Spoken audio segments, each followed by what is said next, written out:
اور نہ وہ کم ہوتا ہے۔ اس ذات کی قسم جس کے ہاتھ میں میری جان ہے، محمد کی مثال شہد کی مکھی کی مانند ہے، جو پاکیزہ چیزیں کھاتی ہے، پاکیزہ رس کھائی کرتی ہے، اور جس پتیلے پتے پر بیٹھتی ہے تو نہ وہ ڈوبتا ہے اور نہ خراب ہوتا ہے۔ دنیا کی مثال سیدنا ابی بن کعب رضی اللہ عنہ بیان کرتے ہیں کہ رسول اللہ صلی اللہ علیہ وسلم نے فرمایا، ابن آدم کے کھانے نے دنیا کے لیے ایک مثال بیان کی ہے۔ آپ دیکھیں کہ کھانا کھانے کے بعد ابن آدم سے پخانے کی صورت میں کیا نکلتا ہے۔ اگرچہ کھانا مسالے دار اور نمکین ہو، وہ جانتا ہے کہ بالآخر وہ کیا ہو جائے گا۔ امت کے برے لوگوں کی صفات سیدہ فاطمہ کہتی ہیں کہ رسول اللہ صلی اللہ علیہ وسلم نے فرمایا، میری امت کے بدترین لوگ وہ ہیں جنہیں مختلف نعمتوں سے نوازا گیا، لیکن انہوں نے آخرت کو بھلا کر قسمہ قسم کے کھانوں اور رنگا رنگ کپڑوں پر بھرپور توجہ دینا اور عمدہ گفتگو کے لیے بادشاہوں کو موڑنا شروع کر۔ آگے ہم پڑھتے ہیں اللہم صلی علی محمد وعلی آل محمد کما صلیت علی ابراہیم وعلی آل ابراہیم انک حمید مجید اللہم بارک علی محمد وعلی آل محمد کما بارکت علی ابراہیم وعلی آل ابراہیم انک حمید مجید۔ خیر کا سبب بننے والے کے لیے سعادت اور شر کا سبب بننے والے کے لیے ہلاکت۔ یہاں پر آپ کی بک میں کچھ لوگ بھلائی کی کنجیاں ہیں۔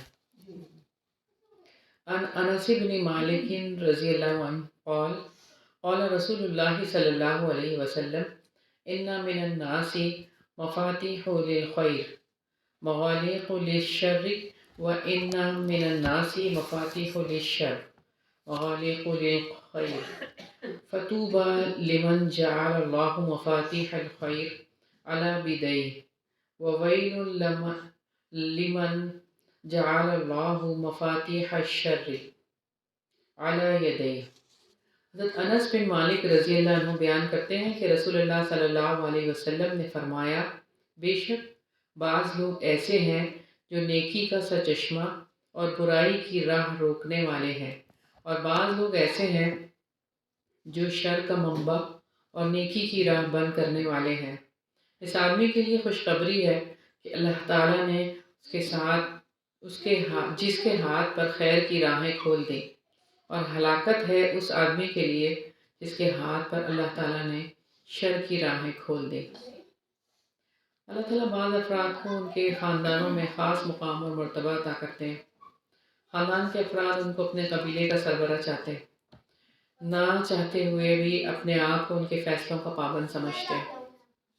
ایسے معزز لوگوں کو چاہیے کہ وہ اپنے خاندانوں میں اچھے امور کو رواج دیں اور شریعت کے مخالف امور کا خاتمہ کریں۔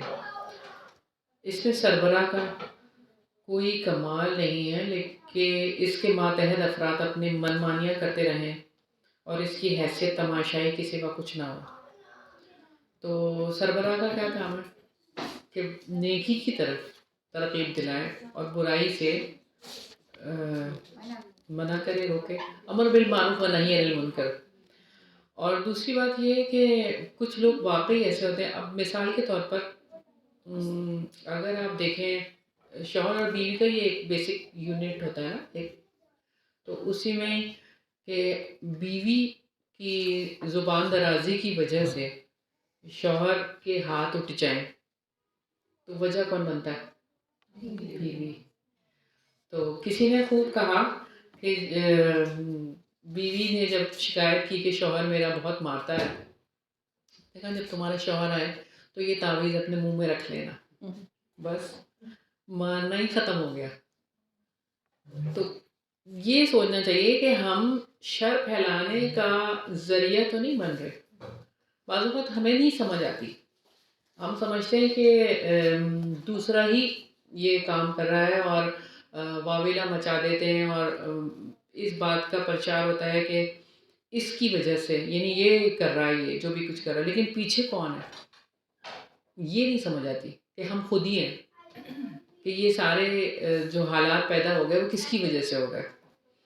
تو اس حدیث میں ایسے سربراہوں کے لیے سخت وعید بیان کی گئی ہے جن کی قیادت میں شادی بیاہ یا اس قسم کے جو مواقع ہوتے ہیں اس میں مختلف ایسے چیزیں جو شریعت کے خلاف ہوتی ہیں اور وہ آرام سے ہو رہی ہوتی ہیں اور کسی کو کوئی پرواہ ہی نہیں ہوتی، اور پھر یہ کہہ کے خاموش ہو جاتے ہیں بچوں کی خوشی ہے، کچھ نہیں ہوتا، اور ایک ہی دفعہ ہونی ہے شادی. مطلب آپ گھر کے سربراہ، اگر بڑے سربراہان اگر یہ فیصلہ کر لیں کہ یہ نہیں ہوگا تو کیا نہیں ہو سکتا؟ یہ ہوگا نا، اس پہ عمل درآمد ہوگا، کیونکہ سب بڑوں کی بات ماننا تو ضروری ہے. جہاں بڑے ہی کہیں کہ نہیں یہ رسم ہوگی تو پھر اب آگے اور کون کرے؟ کمپرومائز کر لیتے ہیں بڑے. اور کچھ بڑے تو خود ہی کہتے ہیں کہ نہیں یہ ہوگا، میرا ایک ہی بیٹا ہے، یہ میری ایک ہی بیٹی ہے، یا یہ آخری بیٹا ہے، یہ آخری بیٹی ہے، تو ہم نے یہ تو کرنا ہی کرنا، یہ والی رسم تو ہم کریں گے، اور اس دھوم دھام سے کرنا ہے اور اس جگہ پہ کرنا ہے. بس یہ جو باتیں ہیں نا ہمیں سوچنی چاہیے، اور اللہ تعالیٰ سے دعا کرتے ہیں ہم کہ اللہ تعالیٰ ہمیں کبھی بھی شر کا سبب نہ بنائے اور ہمیشہ ہمیں خیر کا سبب بنائے، کہ ہماری طرف سے خیر ہی خیر نکلے. اگلی حدیث دیکھتے ہیں، آخرت کی خیر ہی خیر ہے. یہاں پر آپ کے پاس جو ہے وہ خندق کا بیان. عن انس بن مالک رضی اللہ عنہ ان اصحاب النبی صلی اللہ علیہ وسلم كانوا يقولون وهم يحفرون الخندق نحن الذين بايعوا محمد على الجهاد ما بقينا أبدا والنبي صلى الله عليه وسلم يقول اللهم إن الخير خير الآخرة فاغفر للأنصار والمهاجرة. وأوتي رسول الله صلى الله عليه وسلم بخبز شعير عليه إهالة سنخة فأكلوا منها. وقال النبي صلى الله عليه وسلم وإنما الخير خير الآخرة. حضرت انس بن مالک رضی اللہ عنہ بیان کرتے ہیں کہ خندق کی کھدائی کے وقت رسول اللہ صلی اللہ علیہ وسلم کے صحابہ کہتے تھے ہم وہ ہیں جنہوں نے محمد صلی اللہ علیہ وسلم کی تاحیات جہاد کرنے پر بیعت کی، اور نبی کریم صلی اللہ علیہ وسلم فرماتے اے اللہ بھلائی تو آخرت کی ہی بھلائی ہے، تو انصاریوں اور مہاجروں کو معاف کر دے. رسول اللہ صلی اللہ علیہ وسلم کے پاس جو کی روٹی اور بدبو والا سالن لایا گیا، لیکن ان سب نے کھا لیا، اور نبی کریم صلی اللہ علیہ وسلم نے فرمایا آخرت والی بھلائی ہی بھلائی ہے. تو یہ دو جہانوں کے سردار کی حالت ہے کہ اگر دنیاوی زینت اور آرائش کو کوئی قابل فخر چیز، کوئی ایسی چیز ہوتی نا کہ کوئی قابل فخر ہو کوئی چیز ایسی، تو آپ صلی اللہ علیہ وسلم کو اس سے محروم نہ رکھا جاتا. یعنی دنیا تو اللہ کے نزدیک مچھر کے پر کے برابر بھی حیثیت نہیں رکھتی. یقیناً خیر اور بھلائی وہی ہے جو موت کے بعد نصیب ہوگی، کیونکہ دنیا کے ایام خوشحالی میں بیت جائیں یا بدحالی میں گزر جائیں، بالآخر یہاں سے روانہ ہونا پڑتا ہے، اور ایسی روانگی کہ جس کے بعد واپسی کی کوئی صورت اور امید نہیں ہے. اللہ کے یہاں اللہ تعالیٰ نے جن لوگوں کو مال و دولت عطا کر دیا ہے وہ اسیر شریعت بن کر زندگی گزاریں اور اللہ تعالیٰ کی نعمتوں کے تقاضے پورے کریں، یعنی شریعت کے تقاضے جو ہیں وہ پورے کیے جائیں. اور یہ بات ہے کہ آج جو دوڑ لگی ہوئی ہے ہر گھر کی یہی کہانی ہے، جدھر دیکھو یہی داستان ہے کہ خرچے پورے نہیں ہو رہے اور مال کی اتنی فراوانی نہیں ہے یا اتنا مال ہونا چاہیے. اصل میں جو بات ہے نا وہ کیا ہے، برکت کی بات ہے. تھوڑے مال میں بھی برکت ہو جاتی ہے. ضروریات بہت بڑھا لی ہیں. ہاں ضروریات بھی نہیں ہے، ضروریات نہیں ہے، وہ سمجھے تعیشات ہیں. تعیشات وہی ان کو ضروریات بنا لی ہیں، حالانکہ ضرورت ہے ہی زندگی نہیں گزر سکتی. اب جیسے کہ ہم پچھلی دفعہ کھانوں کی بات کر رہے تھے، ٹیسٹ کی بات کر رہے تھے، تو اب ٹیسٹ کے پیچھے کتنی چیزیں آ جاتی ہیں گھر میں، اور حالانکہ ان چیزوں کی ضرورت نہیں ہے. پہلے کا دور بھی کیا دور تھا، ساگ اور مکئی کی روٹی اور اصلی گھی، اور سب وہ مزے سے کھا رہے ہوتے تھے. روٹی پہ چار رکھ کے ان کے ساتھ روٹی کھا لیتے ہاں. پہلے دیکھیں کہ کولر ہوتے تھے اچار اور روٹی کھا لیتے تھے، چائے روٹی کھا لیتے. اب کسی کمرے میں اے سی نہ ہو گزارا نہیں. پہلے ایک کولر ہوتا تھا تو گزارا ہوتا تھا. پہلے بھی تو گرمی پڑتی تھی، اب نہیں گزارا ہو رہا. اب آپ دیکھیں نا کہ آج آپ ٹیسٹ کی بات کر رہے ہیں، آپ صلی اللہ علیہ وسلم بدبودار سالن کھا رہے ہیں، یعنی کہ اس میں سے ہیک آ رہی ہوگی یا کوئی ایسی بات ہوگی جیسے بھی ہے. خراب تو خیر نہیں، خراب تو نہیں کھا سکتے، خراب کھانا تو جائز ہی نہیں ہوتا. یعنی ہیک آ رہی ہے نا کسی بھی چیز میں سے، جیسے بعض چیزیں ہم پکاتے بھی ہیں تو اس کی ہیک نہیں جاتی، تو وہ ہیک والا سالن کھانا. اور ایک دو جہاں کے سردار کی بات ہے یہ، وہ بھی یہ کھا رہے ہیں. ہم کہیں کہ نہیں میرے لیے یہ کھانا رکھ دیا اور میں یہ کھانا کھا لوں، اور اس میں سے کھانا مشکل سے ہاں. کھائیں گے، ٹیسٹ تو ڈیولپ ہو گیا ان کا. یہ آپ دیکھیں نا کہ ہم دنیا کو ہی سب کچھ سمجھ بیٹھے ہیں، اصل بات یہ ہے. آخرت والی حالانکہ آخرت ہی اصل خیر ہے، اس کو ہی دیکھنا چاہیے. اور دنیا تو گزر ہی جانی ہے. دیکھیں ایک جھوپڑی میں رہنے والا بھی چلا گیا نا دنیا سے، اور جو محل کھڑے ہیں یہاں پر اتنے بڑے بڑے، وہ بادشاہ تھے نا، وہ تو اس وقت کے بادشاہ تھے نا. عالمگیر اور شہنشاہ جو ہے وہ اکبر، اور یہ اورنگزیب اور عالمگیر اور شاہ جہاں، یہ سب کہاں چلے گئے؟ اور ان کے شیش محل ابھی تک رکھے ہوئے ہیں. سب ایک ہی جگہ گئے، ایک ہی قبر ہے. ہاں وہی جگہ ہے. اور پھر یہ بھی رونا، بعض لوگ روتے ہیں کہ اپنا گھر نہیں ہے، اپنا گھر ہو جائے اور اپنا گھر ہونا چاہیے اور یہ اور وہ. تو جس کا اپنا گھر بھی ہوتا ہے وہ کتنے عرصے رہتا ہے اس گھر میں؟ پتہ بھی نہیں چلتا. اور کتنے ہی ایسے لوگ ہیں کہ جن کے اپنے گھر ہوتے ہیں، جیسے بہت چاہت سے کسی نے گھر بنایا، اتنی یعنی میں ہمارے ریلیٹیو میں سے ایک ہیں، ان کے ہسبینڈ دبئی میں تھے. دبئی سے انہوں نے جو فانوس ہوتے ہیں نا وہاں سے لے کر آئے، اپنے گھر میں ڈیکوریٹ کیا، ایک فاؤنٹین بنایا باہر اتنا خوبصورت ڈیفینس میں، اور وہاں پہ انہوں نے وہ لگایا، وہ دبئی سے لے کر آئے. یعنی ایک ایک چیز ان کی جو یہ تھی چیزیں، وہ دبئی سے آ رہی تھی اور لگ رہا تھا. لیکن رہنا کتنا میسر آیا، چند دن ہی وہ رہے ہیں وہاں پہ. اور پھر جی ہسبینڈ دبئی میں ہے تو ساری فیملی دبئی چلی گئی، وہ گھر خالی پڑا ہے. پھر کرایہ دار آ کے رہنا شروع ہو گئے. آپ کے نصیب میں کہاں تھا پھر؟ آپ نے تو اتنی چاہت سے وہ گھر بنایا، لیکن وہ رہا نہیں نا. پھر وہیں پر ہی ہیں، وہیں پہ سیٹل ہو گئے. پھر یہ گھر تو یہیں پر ہی رکھا ہو، تو رہنا بھی نہیں ہے، تو پھر فائدہ اپنے گھر کا. تو پھر بات یہی ہے کہ ہم سارا فوکس کن چیزوں پہ کر رہے ہیں. ہاں، باہر بھی اگر اپنا گھر لے لیا تو وہ چیزیں تو نہیں نا جو آپ نے یہاں پہ اس طرح سے بنائی. بہرحال آخرت کو یاد رکھنا چاہیے. بات یہی ہے کہ ہم کن چیزوں کے پیچھے پڑ گئے اور ہمیں کیا کرنا تھا، ہم اپنا وقت کن چیزوں پہ لگا رہے ہیں. اس حدیث سے ہمیں اپنے لیے جو لینی ہے نا بات، وہ یہ کہ آخرت والی بھلائی ہی بھلائی ہے. آخرت کے لیے جو کام کر سکتے ہیں نا وہ کریں اس زندگی میں. اب مجھے بتائیں کتنی احادیثیں یاد کر لی ہیں ہم نے، یاد کری ہیں آپ لوگوں نے؟ پچھلی دفعہ بھی ہم نے یہی بات کی تھی، یعنی پچھلی کتاب میں، کہ ہم یاد کریں گے. یہ آخرت کی تیاری تو ہے. اور کتنی صورتیں یاد ہیں، ایسا ایسا کر کے حفظ بھی کرنا ہے. تو اس بارے میں بھی سوچیں. آخرت کی تیاری ہے نا یہ تو. اب مجھے بتائیں کہ صورتیں کتنی یاد ہیں آپ لوگوں کو؟ 30واں پارہ پورا یاد ہے؟ 38 پارہ کچھ وہ بھی یاد پورا ہے، یاد نہیں ہے. پورا نہیں یاد. اور دوسری صورتیں جو ہیں، سورہ کہف یاد ہے؟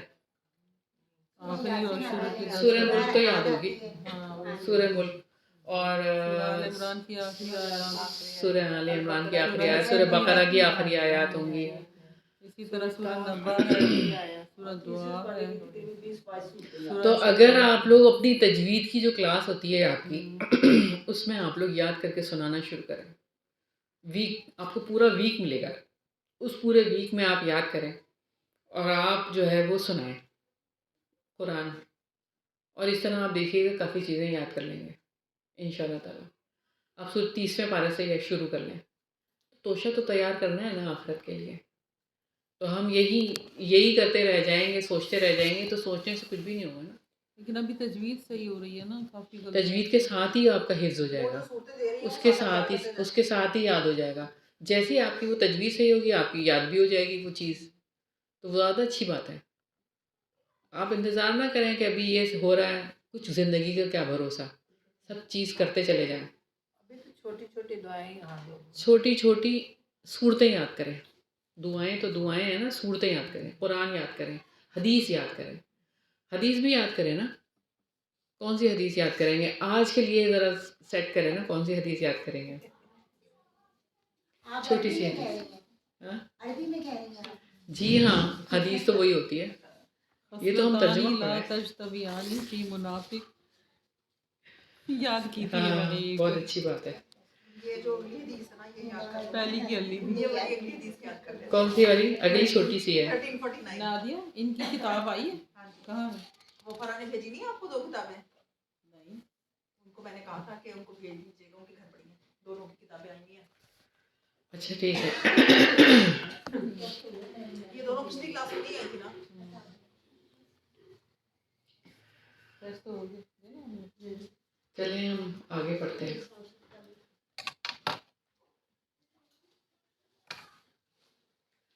موت استراحت ہے اگر بخشش ہو جائے تو.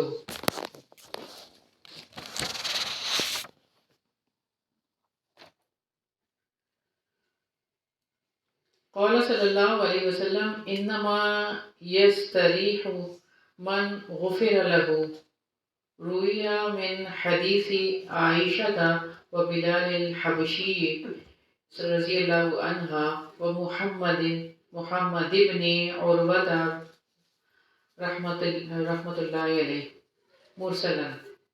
نبی کریم صلی اللہ علیہ وسلم نے فرمایا دنیا اور اہل دنیا سے آرام تو وہ کرتا ہے جسے موت کے بعد بخش دیا جائے. تو یہ حدیث تو بہت آسانی سے یاد ہو جائے گی. انما یستریح من غفر له. انما یستریح من غفر له ہو جائے گی. 6 نمبر والا ٹیسٹ کی جگہ کون سا؟ ایک ٹیسٹ ہے ختم ہو گئے سارے. آج والے ٹیسٹ کدھر ہے؟ دینا ہے ان کو پیپر. یہ تو بچتا ہے. تو بعد میں دے دیں گے. بعد میں دے دیں گے. ابھی حدیث کی کلاس تو لے لیں.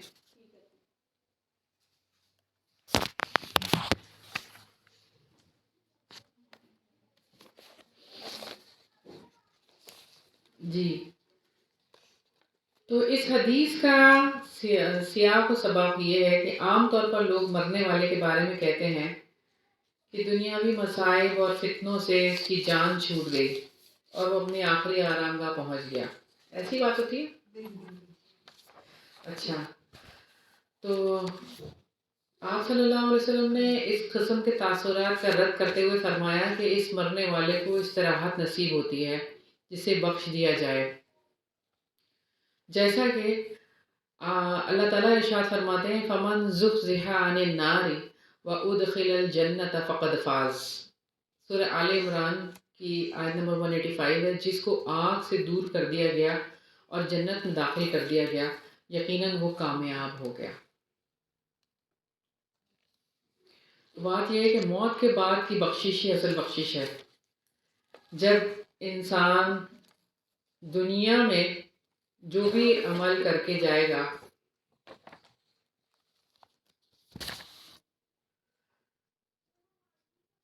تو آپ دیکھیں کہ بات یہ ہے کہ حسن زن تو رکھیں گے ہم ہر ایک کے ساتھ. یہ نہیں ہے کہ ہم یہ کہیں گے کہ نہیں فلاں نے تو یہ کیا تھا یہ کیا تھا. اس کی بخشش کیسے ہوگی؟ مطلب اس طرح کی باتیں آپ نے نہیں کرنی، بلکہ آپ نے تو حسن زن رکھنا ہے ہر ایک کے ساتھ اور مغفرت کی دعا کرنی ہے ہر ایک کے لیے. دیکھیں کوئی بھی انسان ہوتا ہے، فرشتہ نہیں ہوتا. غلطیاں سب سے ہی ہوتی ہیں. کسی سے بڑی ہو جاتی ہے، کسی سے کم ہو جاتی ہے. کوئی قتل بھی کر دیتا ہے، کوئی اور بڑے بڑے گناہ کا مرتکب ہو جاتا ہے. کوئی کسی کا مال یعنی کہ لے جاتا ہے، یعنی کہ جیسے بعض جائیدادوں کی بات ہوتی ہے، وراثت کی بات ہوتی ہے. تو یہ بات علیحدہ ہے کہ نیک آدمی کی کامیابی کا حسن زن رکھا جائے اور اس کے لیے مغفرت کی دعا کی جائے نیک آدمی کے لیے. کیونکہ بظاہر ہی ہم دیکھیں گے نا نیکی کیسی ہے، ہم دل کے اندر تو نہیں جھانکیں گے نا کسی کے. اگلی حدیث ہم دیکھتے ہیں اگر ہمیں اتنا علم ہوتا جتنا کہ آپ صلی اللہ علیہ وسلم کو تھا. تو آپ کے پاس جو ہے وہ نبی پاک صلی اللہ علیہ وسلم کے علم کا بیان ہے. ٹھیک ہے، علم النبی.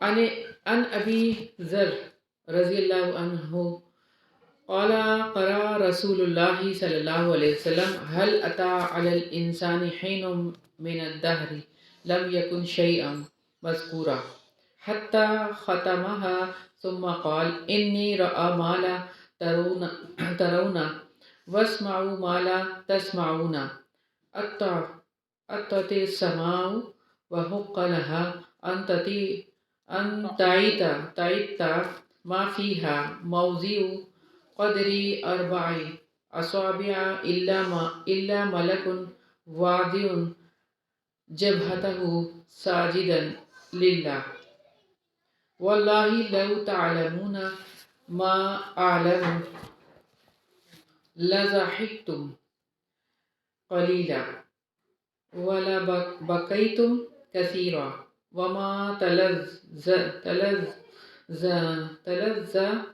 تلذذتم بالنساء على الفروش ولخرجتم إلى السودات تجأرون. حضرت ابو ذر رضی اللہ عنہ سے روایت ہے کہ رسول اللہ صلی اللہ علیہ وسلم نے یہ آیت تلاوت فرمائی، یقیناً انسان پر ایک ایسا وقت بھی گزرا ہے کہ اس میں یہ کوئی قابل ذکر چیز نہ تھا. سورہ انسان، اور یعنی سورہ دہر کہتے ہیں اس کو، اور سورہ انسان بھی کہتے ہیں. پھر فرمایا بے شک جو میں دیکھتا ہوں وہ تم نہیں دیکھ سکتے، اور جو میں سنتا ہوں وہ تم نہیں سن سکتے. سنو، آسمان چرچراتے ہیں اور انہیں چرچرانا ہی سیر دیتا ہے، کیونکہ وہاں 4 انگلیوں کے بقدر بھی خالی جگہ نہیں ہے. ہر جگہ فرشتے سجدہ ریز ہیں. قسم اللہ کی قسم، اگر تمہیں اس کا علم ہو جائے جو میں جانتا ہوں تو تم ہنسنا کم کر دو، رونا زیادہ کر دو، بچھونوں پر اپنی بیویوں سے لذتیں اٹھانا ترک کر دو، اور اللہ کی طرف گڑ گڑاتے ہوئے گھاٹیوں کی طرف نکل جاؤ. اس میں نبی کریم صلی اللہ علیہ وسلم کے معجزات کا ذکر ہے. اللہ تعالیٰ کی عظمت، نافرمانوں پر انتقامی کارروائیوں اور موت کے وقت کے اور قبر و قیامت کے ہولناک مناظر اور سخت مناقشوں کا علم، جو علم آپ صلی اللہ علیہ وسلم کو تھا، کسی امتی کو اس کا اندازہ بھی نہیں ہو سکتا. اگر ان حالات و واقعات کو مد نظر رکھا جائے تو مسلمان پر لرزہ طاری ہو جائے اور وہ اپنے حسن خاتمہ کے بارے میں سسکیاں بھرنا شروع کر دے. شریعت اسلامیہ میں رہبانیت کی کوئی گنجائش نہیں ہے.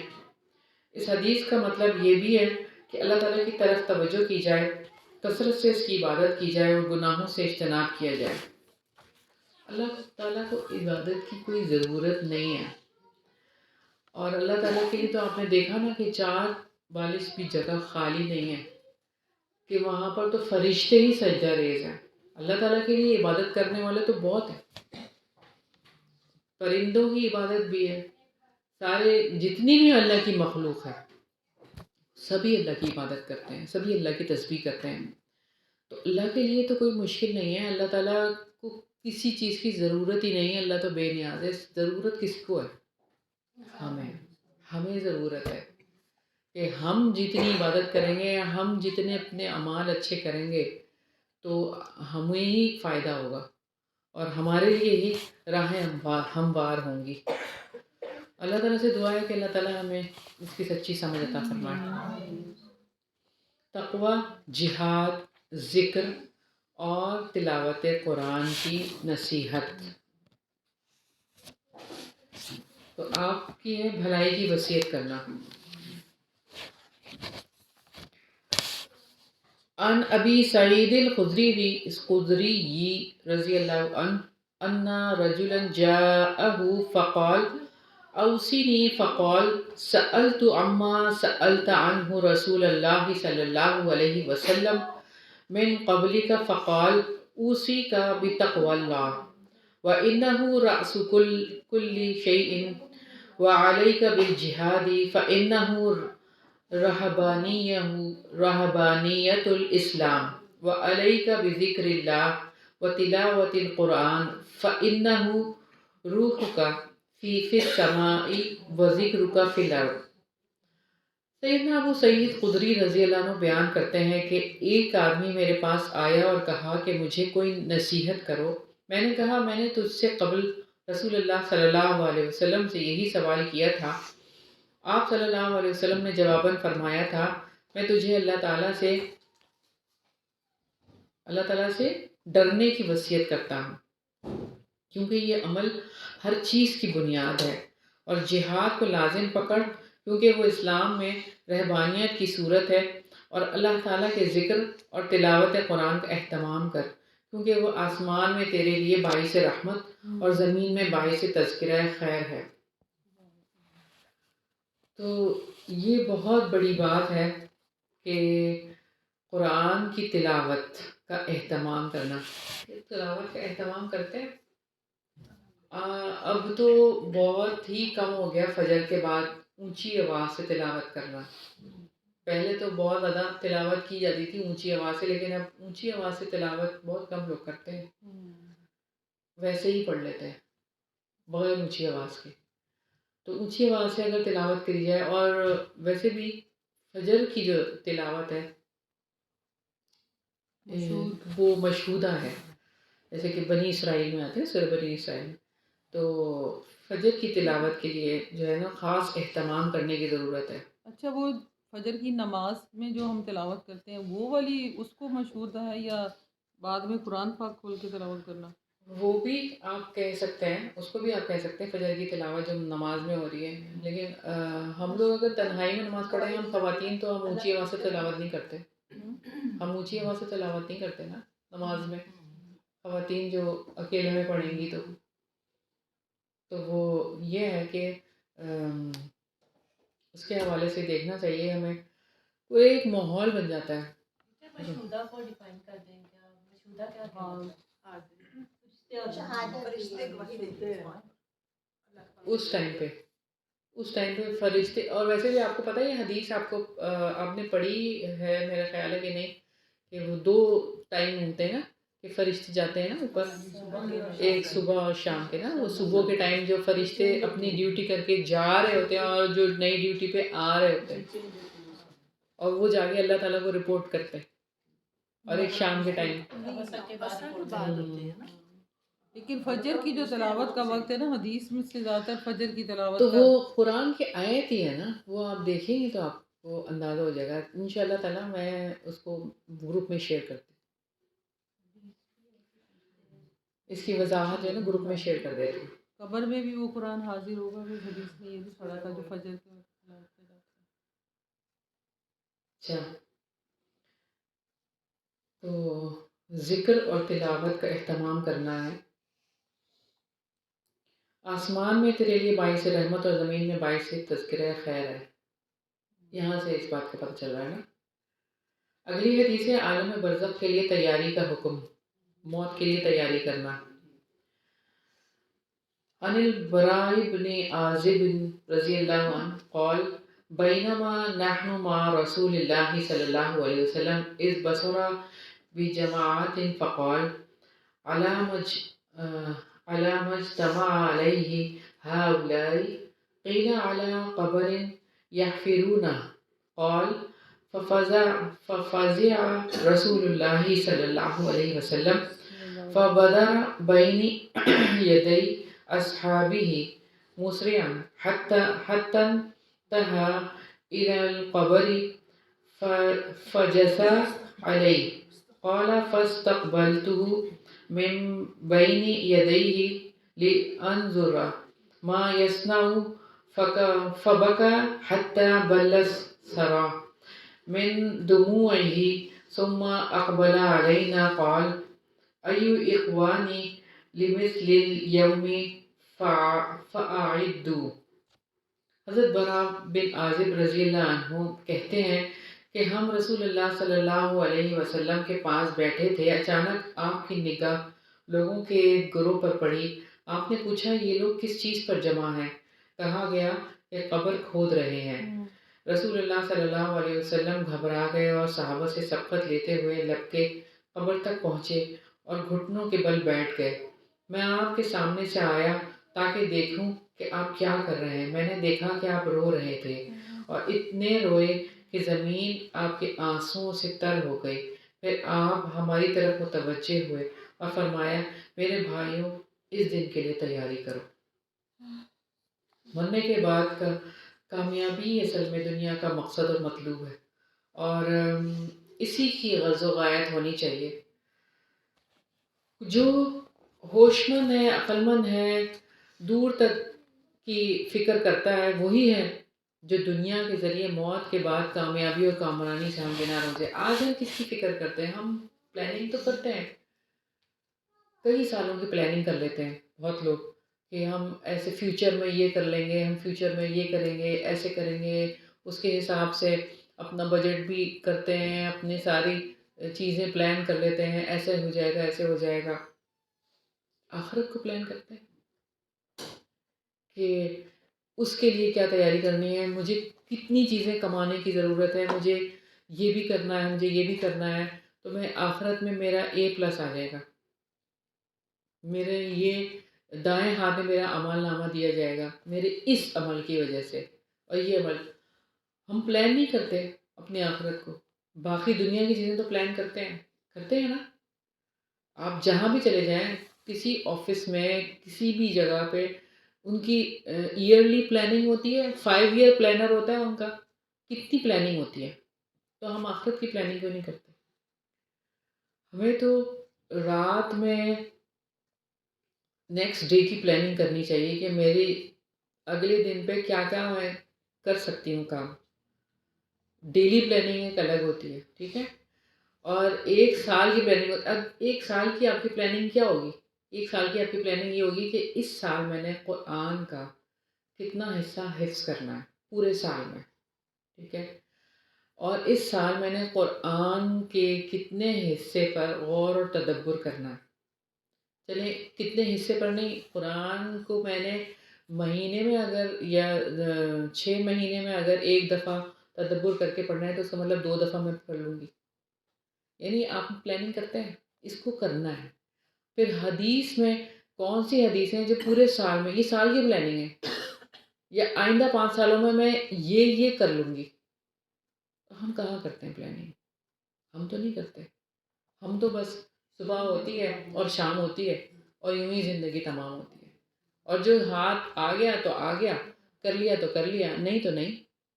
اور ہم نے تو اپنی مائنڈ سیٹنگ یہی بنائی گی، کیونکہ ہم کلمہ گو ہیں تو ہمیں تو پاس ہو ہی جانا ہے۔ جیسے ایک بچہ اگر ایڈمیشن لے لے اسکول میں تو وہ کہے کہ میں نے تو پاس ہو ہی جانا ہے کیونکہ میرا ایڈمیشن ہو گیا، اتنے اچھے پوش اسکول میں میرا ایڈمیشن ہو گیا یا کالج یونیورسٹی میں، تو اب میں نے تو پاس ہو ہی جانا ہے۔ ایسا ہوتا ہے جب تک کہ آپ اس کو پراپر طریقے سے نہ لیں۔ اب تو اتنی آسانی ہو گئی، اگر آپ سیکھنا چاہیں آن لائن کتنی زیادہ چیزیں ہیں آپ کے پاس، وقت لگائیں، صلاحیت لگائیں، یہ چیزیں کرنے والی ہیں۔ آخرت کی تیاری کریں۔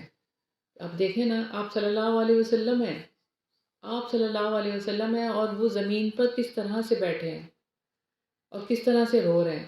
آپ صلی اللہ علیہ وسلم تو معصوم ہیں، آپ صلی اللہ علیہ وسلم کو تو کوئی گناہ نہیں ہے۔ وہ کس کے لیے ہیں یہ سب؟ یہ امت کو بتانا ہے کہ آپ اپنی فکر کر لیں، اور آپ صلی اللہ علیہ وسلم کی تڑپ بھی امت کے لیے ہے۔ آخر وقت تک یہ تڑپ تھی کہ نماز جو اصل چیز ہے وہ نماز، کیونکہ کافر اور مومن میں فرق کرنے والی چیز ہی نماز ہے، جب وہی نہیں ہے تو پھر فقیر مٹ جائے گا۔ بہرحال اللہ تعالیٰ سے دعا ہے کہ اللہ تعالیٰ ہمیں آخرت اورینٹڈ زندگی گزارنے کی توفیق عطا فرمائے۔ جنسیت مائیں ہم نے اپنی اولادوں کے لیے بھی پلاننگ کرنی ہے کہ ہم اپنی اولادوں کو 2 سال بعد کہاں تک دیکھنا چاہتے ہیں، 5 سال بعد، یا جب ہماری اولادوں کی شادی ہو تو ان کو کیا کچھ پتہ ہونا چاہیے، یا جب وہ فوت ہوں تو ان کی قبریں کیسی ہونی چاہیے۔ اب اس سے ہم پلاننگ کریں گے تبھی بچوں کی تربیت کیسی ہوگی۔ وہ تیاری کا مطلب ہوتا ہے، تیاری اسی چیز کی ہوتی ہے جو آپ کے مائنڈ میں تازہ رہتی ہے اور جو آپ کو یاد رہتی ہے۔ دنیا کی ساری چیزیں تو ہمارے مائنڈ میں ہوتی ہیں، یہ ہمارے مائنڈ سے ہی نکل جاتا ہے چھوٹے کہ بچے ہم نے وہاں جا کے کیا کرنا ہے. لگایا ہوا ماؤں نے ان کو شروع سے 30واں پارا سنانا شروع کرے اپنے دیکھیں موبائل سے ہی. تو سارا دن میں شروع سے کتنی قرآن دفعہ کی کوئی عادت موت کو ہم یاد کرتے ہیں. ہم موت یاد کرتے ہیں, ہمیں تو آس پاس کے وہ معاملات ہی ایسے لگتا ہے کہ ہمیں جکڑے میں ہیں. ہم نے ان کو اپنے خود حوالے کر دیا, اپنے آپ کو ان کے حوالے کر دیا. ڈیلی رات کو سونے سے پہلے سب کو معاف کر کے سونا چاہیے اور اللہ سے معافی مانگ کر سونا چاہیے, کیونکہ پتہ نہیں اللہ ہمیں جگائیں گے بھی کہ نہیں. اور جو رات کے اذکار ہیں وہ پڑھ کے, آپ سے فرمایا جو پڑھ کے سوئے گا رات میں اگر اللہ کو پیارا ہو گیا تو وہ ایمان کی حالت میں. ہم ان چیزوں کو نہیں یاد کرتے, ہم موبائل اور وہ فلانا یہ وہ ٹی وی خبریں ڈرامے یہ دیکھتے دیکھتے تو سو جاتے ہیں. ہم سے مراد ہمارے ارد گرد کے سارے لوگ, ہم سب ہی ایک جیسے ہیں, وہ بھی ہمارے پیارے عزیز ملنے والے محلے والے سب کی بات ہے. لیکن تیاری نہیں ہے. تیاری تو اس چیز کی ہوتی ہے جو ہر وقت آپ کے مائنڈ میں. تیاری تو یہ ہوتی ہے کہ رات کو وہاں جانا ہے, کون سے بیوی کہتی ہے شوہر نے آنا ہے, وہاں گھومنے جانا ہے, وہاں سیر کرنے جانا ہے, وہاں ہوٹل میں کھانا کھانا ہے. بچے کہتے ہیں ہم نے پڑھنا ہے. جو رات کے بعض لوگ ان نون ہوتے ہیں, ان کو نہیں پتا چلتا نہیں, کہ اب تو ہر چیز پتہ ہے. فرض کرے تو لیکن وہ تسبیحات کرتے رہتے ہیں نا, اگر ان کی ڈیتھ ہو جاتی تو پھر نہیں انشاءاللہ پھر وہ بھی چھوٹی چھوٹی چیزیں ہیں. بات یہ ہے کہ علم حاصل کرنا فرض ہے. فرض کا مطلب کیا ہوتا ہے؟ زندگی اور موت کا مسئلہ بنانا پڑے گا آپ کو. فرض کا مطلب تو یہ ہوتا ہے چاہے آپ کی جان بھی جاری. نماز کا حکم کیا ہے مجھے بتائیں. موت بھی آ رہی ہو نا اور نماز کا وقت آ جائے تو ہم نماز پڑھنی ہے. اگر نہیں کھڑے ہو کے پڑھ سکتے تو بیٹھ کے نہیں تو لیٹ کے بھی نہیں تو اشارے سے تو پڑھنا ہی پڑھنا ہے نا. تو اس حد تک اگر حکم ہے تو فرائض کی بات ہے, اور علم حاصل کرنا فرض ہے. اس سے پوچھ ہوگی, اس کے حساب اس کے بارے میں پوچھا جائے گا کہ تم نے فرض کو حاصل کیوں نہیں کیا, کوتاہی کیوں کی. یہ تو سوال جواب ہوں گے. یہ تو نہیں ہو سکتا نا کہ وہ بری ہو جائے اس چیز سے, جس نے اپنی پوری زندگی اس علم کو حاصل کرنے میں گزار دی اور وہ اسی کے لیے جیتا تھا, اسی کے لیے مرتا تھا. اور ایک شخص صرف تسبیحات ہی کرتا رہا اور اس نے یہی نہیں کرا کہ میں یہ بھی حاصل کر لوں اور فرض ہے یہ اگر وہ نہیں جان سکا, وہ کیوں نہیں جان سکا؟ حالانکہ ہر ایک کی زندگی میں ایسے مواقع آتے ہیں. اللہ تعالیٰ ہر ایک کو. ہاں, آپ موبائل میں جو چیز یاد نہیں ہے نا اس کو موبائل نہیں, اگر وہ یہ کہہ رہا ہے کہ مجھے پتہ نہیں چلا تو اللہ تعالیٰ پھر اس کو وہ وقت بھی یاد دلا دیں گے کہ جب اس کے سامنے یہ باتیں نہیں آئی ہوں گی. ہر ایک کی زندگی میں ایسے موقع آتا ضرور ہے. یہ ہو نہیں سکتا کہ اللہ تعالیٰ اس کی زندگی میں ایسا موقع نہ دے. ہر ایک کی زندگی میں موقع آتا ہے, لیکن کوئی اس موقع کو اویل کر لیتے ہیں اور کوئی وہیں پر ہی کھڑے رہ جاتے ہیں. بات صرف یہی ہے. تو کوئی بھی وہاں پر بری الذمہ نہیں ہو جائے گا اس بات سے یہ کہہ کر کہ مجھے نہیں پتا تھا, یہ میرے پاس علم نہیں تھا. اس کی پوچھ ہوگی.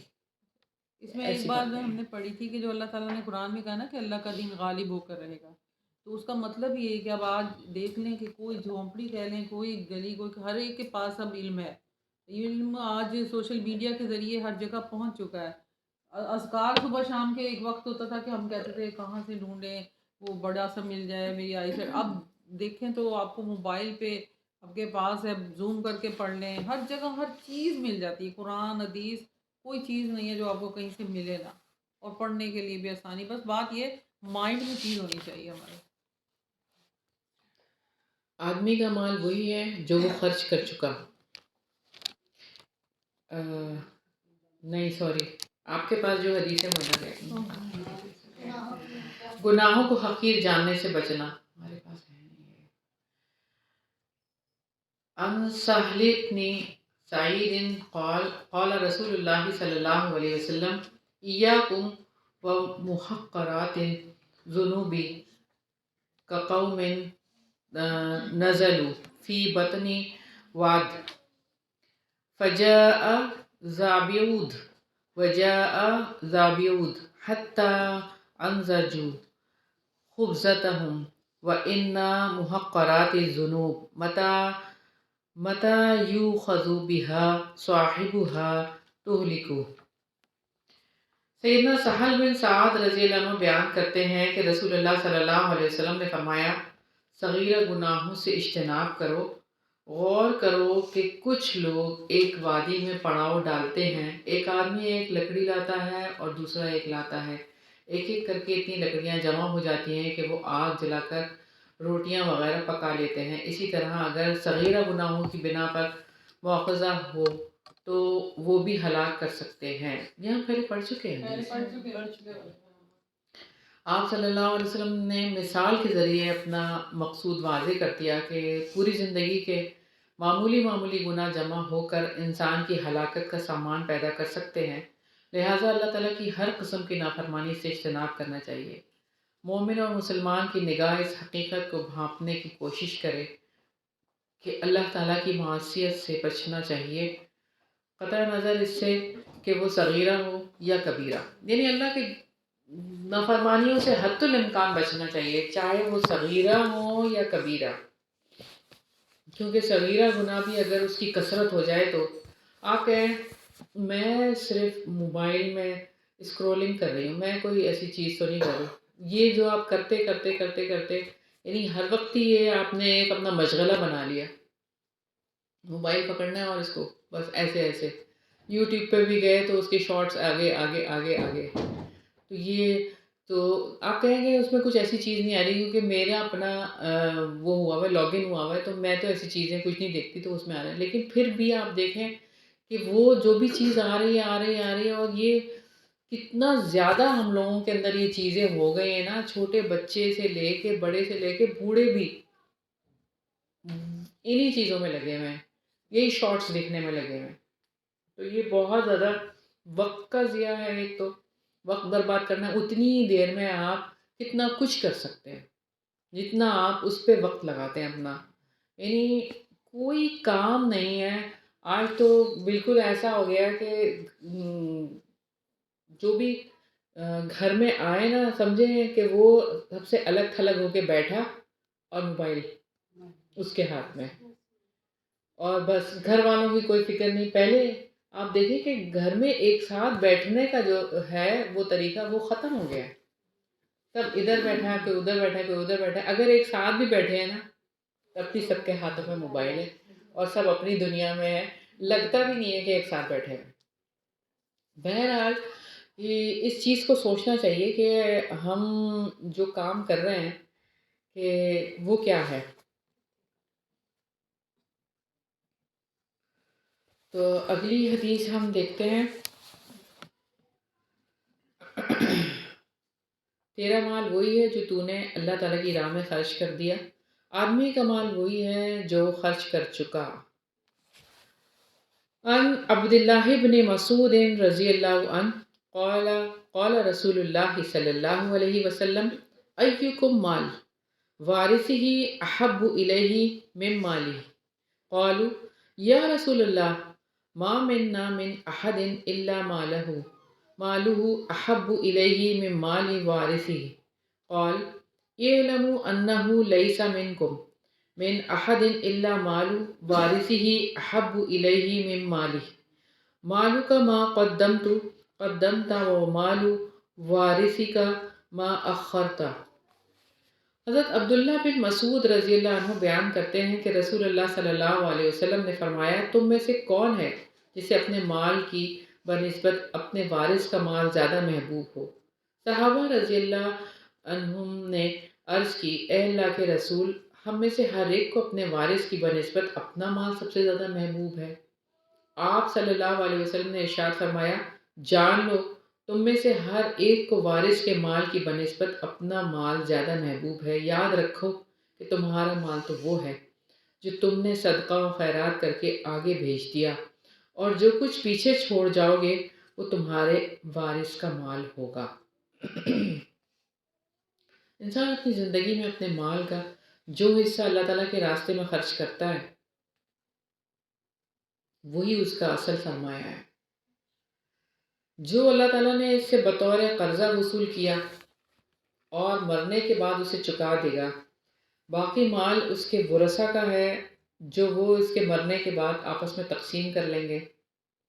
ہمیں چاہیے کہ اپنے اصل ورثے میں اضافہ کریں، یعنی زیادہ زیادہ اللہ کے لیے مال دیں.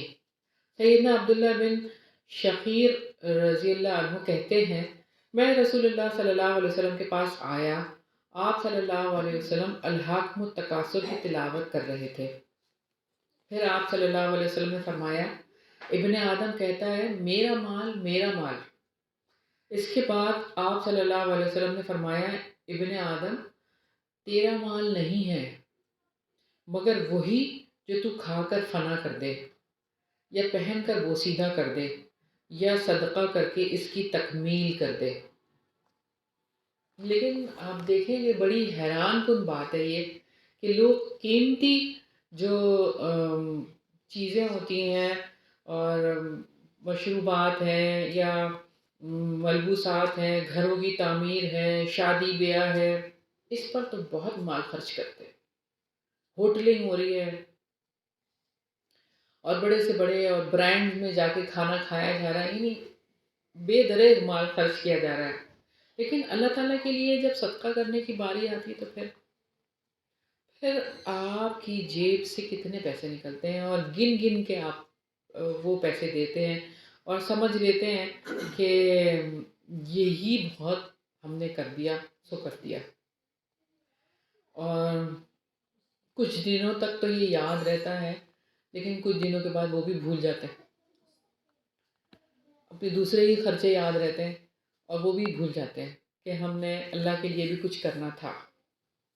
بہرحال جو کچھ کریں گے وہ اپنے لیے ہی کریں گے اور اپنے لیے تیار کریں گے۔ ایک آپ کی یہ بات ہے، اگر آپ اس کو تھوڑی سی مثال سے سمجھ لیں کہ آپ کا ایک گھر آگے کہیں بن رہا ہے، ٹھیک ہے، اور آپ کرائے کے گھر میں رہتے ہیں۔ اب آپ کرائے کے گھر میں کچھ لگائیں گے یا وہ بن رہا ہے جو گھر اس میں لگائیں گے؟ انویسٹمنٹ تو وہاں کریں گے نا، اب یہاں انویسٹمنٹ کیوں کریں گے؟ تو آپ کا جو جنت میں گھر بن رہا ہے وہاں اس میں انویسٹمنٹ نہیں کریں گے؟ اب دنیا کے لیے پریشان ہوتے رہتے ہیں، دنیا کے گھر کے لیے، اس کو ہی سنوارنا، اس کو ہی بنانا، اس کو ہی سب کچھ کرنا، اور اپنی جو دنیا کی ضروریات ہیں اس پہ ہی سارا مال خرچ کرنا، تو آخرت کی فکر کیوں نہیں کرتا؟ تو اللہ تعالیٰ سے دعا ہے کہ اللہ تعالیٰ ہمیں اس کی سمجھ عطا فرمائے، سچی سمجھ عطا فرمائے اور عمل کرنے والوں میں شامل کرے۔ ٹھیک ہے، ہم یہیں تک رہتے ہیں۔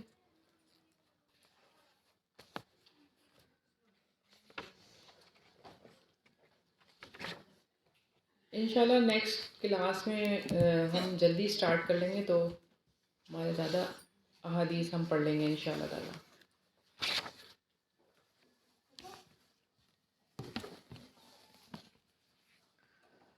اللہم صلی علی محمد وعلی آل محمد کما صلیت علی ابراہیم وعلی آل ابراہیم انک حمید مجید۔ اللہم بارک علی محمد وعلی آل محمد کما بارکت علی ابراہیم وعلی آل ابراہیم انک حمید مجید۔ ربنا آتنا فی الدنیا حسنۃ وفی الآخرۃ حسنۃ وقنا عذاب النار۔ ربنا ظلمنا انفسنا وإن لم تغفر لنا وترحمنا لنكونن من الخاسرین۔ ربنا لا تؤاخذنا إن نسينا أو أخطأنا، ربنا ولا تحمل علينا إصرا كما حملته على الذين من قبلنا، ربنا ولا تحملنا ما لا طاقة لنا به، واعف عنا واغفر لنا وارحمنا أنت مولانا فانصرنا على القوم الكافرين۔ ربنا لا تزغ قلوبنا بعد إذ هديتنا وهب لنا من لدنك رحمة إنك أنت الوهاب۔ ربنا هب لنا من أزواجنا وذرياتنا قرة أعين واجعلنا للمتقين إماما۔ یا الہی، یا پاک پروردگار، یا رب العزت، یا رب ذوالجلال والاکرام، ہم گناہ گار ہیں، خطا کار ہیں، ہمارے سارے گناہوں سے درگزر فرمائیے۔ یا الہی، یا پاک پروردگار، ہمیں ایک مومن کی زندگی گزارنے کی توفیق عطا فرمائیے۔ یا پاک پروردگار، ایسی زندگی جو آپ کو پسند ہو۔ یا الہی، ایسا طریقہ جو نبی پاک صلی اللہ علیہ وسلم کا ہو۔ یا رب العزت، یا رب ذوالجلال والاکرام، ہمارے سارے معاملات، یا الہی ساری ڈیلنگز ہماری یا پاک پروردگار سنت کے مطابق ہوں۔ یا الہی ہمارے مزاجوں میں نرمی پیدا کر دے یا پاک پروردگار۔ یا رب ذوالجلال والاکرام ہماری زبان کو شیریں کلام عطا فرما۔ یا الہی، یا رب العزت، یا رب ذوالجلال والاکرام ہمارے دلوں کو صاف اور شفاف کر دے۔ یا الہی کسی کے لیے بھی ہمارے دل میں کوئی بھی بات نہ ہو، یا الہی ہم اپنے دلوں کو صاف کر کے اس دنیا سے رخصت ہوں۔ یا پاک پروردگار، یا رب العزت، یا رب ذوالجلال والاکرام، ہم سب کو آخرت کی فکر کرنے کی توفیق عطا فرمائیے۔ یا الہی ہمیں زیادہ سے زیادہ اس علم کو سیکھنے، سکھانے اور اس پر عمل کرنے والا بنا دے۔ یا الہی، یا رب العزت، یا رب ذوالجلال والاکرام، ہم سے پلاننگ کروا لے یا پاک پروردگار، کہ ہم اس کو اچھی طرح سے پلان کر کے اس کام کو انجام دیں۔ یا پاک پروردگار، یا رب العزت، جو بھی ہمارے پیارے، بہت ہی پیارے آپ کے پاس آ گئے ہیں، ان کی مغفرت فرما دے۔ یا پاک پروردگار، یا رب العزت، ان کو جنت الفردوس میں اعلیٰ مقام عطا فرما۔ یا الہی ہمیں ایسے اعمال کرنے کی توفیق عطا فرما کہ ہمیں بھی جنت الفردوس ملے۔ یا پاک پروردگار، یا رب العزت، یا رب ذوالجلال والاکرام، جو بھی گناہ ہم نے کیے ہیں الہی، آپ ہمیں ان گناہوں سے نجات دلا دیجئے۔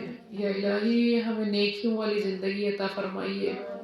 یا رب العزت، یا رب ذوالجلال والاکرام، ہمیں اپنے والدین کے لیے بہترین صدقہ جاریہ بنا دیجئے۔ یا الہی ہماری اولادوں کو ہمارے لیے بہترین صدقہ جاریہ بنا دیجئے۔ یا الہی، یا پاک پروردگار، یا رب العزت، جب تک زندہ رکھنا ہمیں ایمان کی سلامتی کے ساتھ زندہ رکھنا، موت دینا تو کلمے کی موت نصیب فرمانا۔ یا الہی شہادت کی موت نصیب فرمانا۔ یا الہی نبی کے شہر میں موت نصیب فرمانا۔ یا الہی ہمیں حج اور عمرہ کرنے کی بار بار توفیق عطا فرمانا۔ یا الہی ہمیں مسجد اقصیٰ میں نماز پڑھنے کی توفیق عطا فرمانا۔ یا پاک پروردگار، یا رب العزت، جہاں پر بھی کہیں پر بھی مسلمان مصیبت میں، تکلیف میں ہے، یا الہی ان کی مصیبتوں اور تکلیفوں کو دور فرما دیجئے۔ جو قید و بند میں ہے الہی ان کی قید سے رہائی دلوا دیجئے۔ یا الہی، یا پاک پروردگار، ان پر اپنی رحمتیں اور برکتیں نازل فرما دیجئے۔ یا پاک پروردگار مسجد اقصیٰ کو صہیونیوں سے نجات دلا دیجئے۔ یا پاک پروردگار، یا رب العزت، یا رب ذوالجلال والاکرام، پاکستان پر اپنی خاص رحمت کر دیجئے، اس کی حفاظت فرمائیے۔ یا الہی، یا رب العزت، جو جوان بچے اور بچیاں شادی کے قابل ہیں ان کے نیک صالح جوڑے بنا دیجئے۔ یا رب العزت، یا رب ذوالجلال والاکرام، جلد از جلد ان کی شادیاں کروا دیجئے۔ یا الہی نکاح کو آسان کر دے، زنا کو مشکل بنا دے۔ یا رب العزت، یا رب ذوالجلال والاکرام، جو بے اولاد ہیں انہیں نیک صالح اولاد عطا فرما دے۔ یا الہی جن کے پاس بیٹیاں ہیں نیک صالح بیٹے عطا فرما۔ یا الہی جب یہاں پر جتنے بھی حاضرین ہیں ان کے دلوں میں جو بھی دعائیں الہی ان سب کی دعاؤں کو قبول فرما لے، ان پر، ان کے گھر والوں پر اپنی رحمتیں اور برکتیں نازل فرما۔ یا الہی جو بھی دعائیں ہم نے مانگی ہیں، جو دعائیں مانگنے سے رہ گئی ہیں، تمام دعاؤں کو قبول فرما لے۔ ربنا تقبل منا انک انت السمیع العلیم وتب علینا انک انت التواب الرحیم برحمتک یا ارحم الراحمین۔ الہی آمین، الہی آمین۔ سبحانک اللہم و بحمدک، نشہد ان لا الہ الا انت، نستغفرک و نتوب الیک۔ السلام علیکم و رحمۃ اللہ وبرکاتہ۔